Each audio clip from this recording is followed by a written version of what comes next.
नमस्कार मित्रों, TV 20 news रोज दिखाता आपके क्षेत्रों की ताजा खबरें। मैं हूं आपके साथ अशोक वर्मा। आइए रूबरू कराते हैं आपके क्षेत्रों की तमाम खबरें।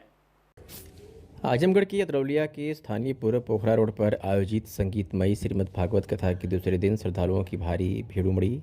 इस दौरान कथावाचक भागवताचार्य पंडित चंद्रेश दास जी महाराज पचपेड़वा आश्रम ने कथा के दूसरे दिन धुंधकारी प्रेत का उद्धार, महाराज परीक्षित को श्राप, श्री शुक्रदेव भगवान को महाराज परीक्षित का कथा, शुक्रदेव भगवान का आगमन तथा भगवान के अवतार लेने का कारण सुनाया। कथा श्रोताओं को सुनाया गया कि धुंधकारी एक ऐसा व्यक्ति था जिसने अपने जीवन में बहुत पाप किए थे, जिसके कारण मृत्यु के बाद वह प्रेत योनि में फंस गया। उसका भाई गोकर्ण ने उसके लिए विधिपूर्वक पिंडदान और श्राद्ध करवाए, लेकिन उससे उसकी मुक्ति नहीं हुई। धुंधकारी प्रेत बनकर अपने भाई के सामने विभिन्न रूपों में प्रकट हुआ और अपनी दुर्दशा बताई। गोकर्ण ने सूर्यदेव की तपस्या कर उनसे सलाह ली। तब पता चला कि धुंधकारी का उद्धार केवल श्रीमद् कथा सुनने से ही संभव है।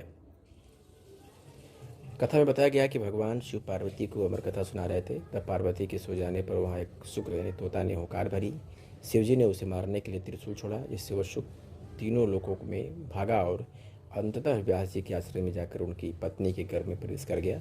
12 वर्ष बाद भगवान श्री कृष्ण के आश्वासन से वह गर्भ से बाहर निकला और वेद, उपनिषद, दर्शन व पुराणों का ज्ञान लेकर बाल्यावस्था में ही तपस्या के लिए वन चला गया।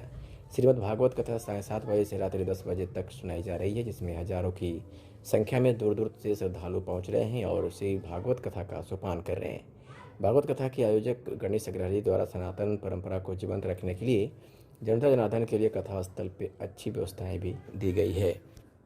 आज अतरौलिया नगर पंचायत में एक कथा का आयोजन हुआ है कि कब से स्टार्ट हुआ है और कौन कथावाचक है, किस चीज़ का वर्णन हो रहा है और यहाँ पे क्या कई श्रोता लोग हैं, इसके बारे में बताइए। आज कथा का दूसरा दिन है। कथा जो कल से प्रारंभ हुई है और पंडित चंद्रेश जी महाराज जी द्वारा एक कथा कराई जा रही है और प्रिय मित्र हमारे हैं अनिल कुमार अग्रहरी जी, इनके और पूरे परिवार के द्वारा यह कथा कराई जा रही है। और आज के युवाओं के लिए एक ऐतिहासिक इन्होंने कदम उठाया है और जो मात्र कम उम्र में, इनकी उम्र मात्र 30 साल है और पिताजी के गुजर जाने के बाद वो यह यज्ञ नहीं करा पाए थे, वो प्रेरणा लेके आज उस यज्ञ को संपन्न करा रहे हैं।